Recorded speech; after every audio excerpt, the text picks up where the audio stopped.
incredible comeback tonight for the Clippers. They were down 18 points and came storming back in that fourth quarter to beat the Trailblazers 118-112. Norman Powell, 24 of his 32 points in the second half as the Clippers pull off a stunning win on the road. We welcome you inside our KTLA studios. I'm Derrin Horton, along with former NBA great UCLA Hall of Famer Don MacLean. My goodness. If you're new to this Clipper thing, Derrin, that's what they do. Yes. They get down, you don't want to get down, but they believe every time they get down, they're going to come back and win the game. Did it again tonight. Well, in case you just joined us, let's show you some of these highlights. I mean, my goodness, the Clippers. In the first half, you know, they kind of got off to a little bit of a slow start. The Clippers bench mob would get going.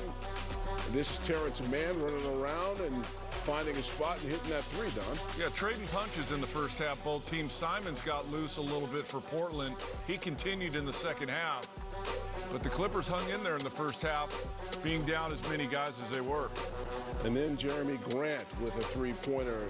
They have a good young nucleus. I like their roster. Yeah, they're building around. I really like their roster, Derrin. They got good young talent. Good challenge for the Clippers tonight. Zubac's kind of picking up where he left off on Sunday. We had that big game. He accepted the challenge against Nurkic, and you see Josh Hart got hurt at the end of that play. Well, Big Zoo playing with a lot of confidence now. That monster game he had Sunday night continues to play. Blazers went small, Derrin, so Zoo didn't play a lot in the second half. That guy is going to be a special player. We're talking about Anthony Simons. Well, you see, I said before the game, when Lillard's not in, he's Lillard. Did a pretty good Lillard impersonation tonight. Jason Preston making his debut, hit that bucket. And then later, they get it into the corner. Covington heated up in that second quarter. Yeah, he was their best player in the first half. Made some defensive plays, made some threes, kept the score close going into halftime. Three ball was falling for the Clippers. Good ball movement into the corner. That's Terrence Mann with another bomb. They had 8 threes at that point. Jeremy Grant's a good player, too. So at halftime, you're looking at this game. They were down 61-53. It seemed like, oh, ho-hum. But then in that third quarter, things got ugly in a hurry for the Clippers. Anthony Simons, it was a coming-out party for him in a lot of ways. Yeah, Simons and Grant could really both score. They don't score as much when Damian Lillard plays. You see how good they are when Lillard's not in the lineup. And here you just see that quick release, smooth jumper. He has gotten so good. Came in straight out of high school, has had a limited role. Now he's got a major role. He's showing how much better he's gotten. And the Clippers' defense there on the perimeter in that third quarter. And then you see Grant, again, the replay here. Easy stroke, isn't it? Yeah. That's from deep. He makes it look like he's shooting a 12-footer. So back came the Clippers' Reggie Jackson. What a game. He played the entire second half. After that major fall he had, comes back out, plays the entire second half, as you said, and was a major factor in the Clippers coming back and not just getting back in the game, winning the game. And he and Norman Powell, they were the big story in the second half of this game. Powell able to do it outside. You know he's a slasher. That's what he's really known for. He is in the perfect role right now for him. Come off with the second unit, play against second unit guys, and get buckets. 32 points in 24 minutes. That's production. Anytime you have more points, Derrin, than minutes played, you've had a good night. He is outstanding, and it's obviously, as we saw tonight, he's able to fill the void when PG doesn't play or Kawhi is not out there. He's like, I can handle the responsibilities to score. Look at all these plays, though. He puts so much pressure on the defense to try and keep him in front without fouling, but he can also shoot. So if you short close out, he makes threes, but if you close out hard, he goes by, gets the contact, and finishes. They were down by 18 points. I'm telling you, they do it all the time, Clippers. It was just incredible, the never give up attitude, the relentless just continuing to come after you. And you know what that comes from? They have a great locker room. First of all, they have a great coaching staff, but a great locker room. These guys like playing for each other. You can tell they play to win for each other. And so when they get down, it's like not a big deal. They have done it so much that they are now confident. You know, every team says they want it, oh, we can come back. This Clippers team has come back so much that they're confident in coming back now. Like, once they get it, they get connected on the scoreboard where it gets under 10, gets down to 8.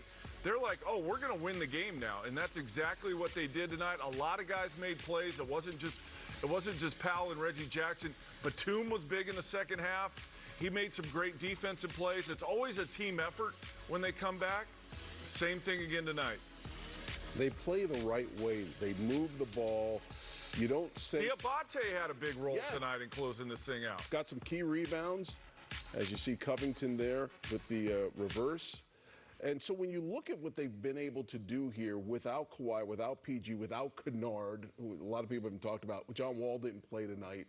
What about the others, as Shaq would like to say, the chemistry that has developed here? But that's their mentality. It kind of goes hand in hand with the coming back in games. It's like they know, okay, guys are out. We still want to win the game. We're not just going to go out there and try and get our own and play individually. Let's go win the game. It didn't look like they were going to win the game tonight, but because they're so connected and that locker room is so good, they feel like they can do it. And that is a good win. And I just wonder, I was thinking about this, you know, as we get through the season and you get down to April and seeding for the playoffs, do you look back at this game? That's the game they won when they shouldn't have, which got them the 1 seed or the 2 seed. These games matter. It seems like they don't because we're only at the end of November.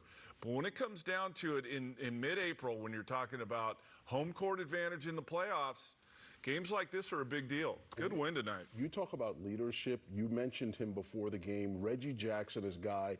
He did it last year. He filled the void. And again tonight, he shows you, played the entire second half. Well, his role has changed this year with Kawhi and PG back when they were back. And so he had to become more of a facilitator, game manager, run the offense. But what you saw tonight is what he did most of last year. That's why I said before the game, if Reggie Jackson plays well without their superstar players, usually the Clippers win. It didn't look like it was going to happen tonight for a while, but it did.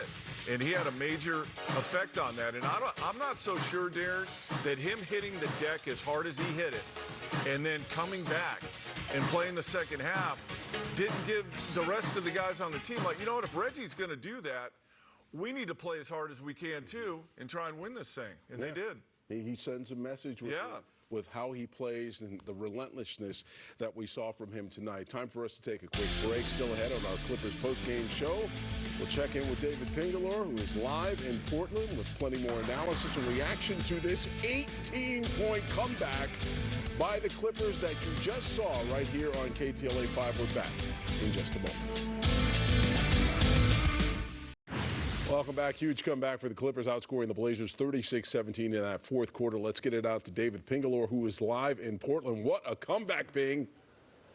Yeah, it certainly was. I mean, people in here were stunned. It was almost like a kind of a playoff type of atmosphere, because when you're down 18, people are kind of like just sitting around, and, hey, it's a game, and then all of a sudden here comes the comeback. And, you know, one of the things that Brian Seaman did mention throughout that comeback is how poor their bench scoring is for Portland. They are the worst in the league. So when it comes to that, I'm like, hey, anything can happen. It's the NBA. And we talked about this real quick at halftime about the turnovers. There was 10 turnovers at the break. They only had 3 turnovers in the second half.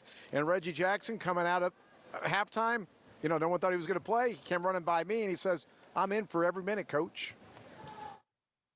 Just got to battle through. Took a tough fall, try to rush up. At this age, you got to let your falls happen, let my body react the way it should. But got in the back, got a little treatment. You know, got some of the best trainers, not only in the league but in the world. So they took care of me. My teammates, they stayed on me about having mental fortitude, continue to battle, and we just want to find a way to get a win. So I kept telling Coach, I can play every minute. Once we started making a nice run, I was like, let me just stay in. Let's try to get a win, and we'll figure tomorrow out. So this ball club now will get on the buses after showering up and head to Utah for a game tomorrow. I don't know how. I don't see Reggie playing tomorrow, but you will see John Wall in the lineup for sure. All right, Pink, thank you very much. Have a safe trip back to L.A. One last break here on our Clippers postgame show. Still ahead. Don's final thoughts as we look ahead to the second game of the Clippers back-to-back in Utah tomorrow night. We're back to wrap it up right after this. All right, final seconds here, Don MacLean.